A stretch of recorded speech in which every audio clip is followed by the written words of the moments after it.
Hi friends, just wanted to show you this organizing hack in my bathroom in progress. You can see here, I still need trim on my bathroom closet door.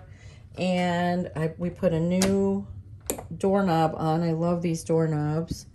And in here, on this shelf here, we had to keep it really open because we had to be able to access that electrical panel. So I just wanted to show you these great little organizers that I got here that just made everything really easy to reach.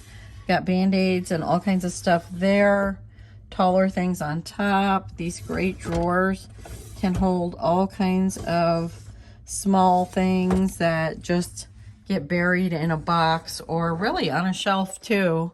And you can see this one is a little bit different shape. It's got a bottom drawer as well. So able to keep all our supplements and medicines and things that we want to access quickly, like band-aids there. I'll have all the links in the description and on the blog freerangecottage.com.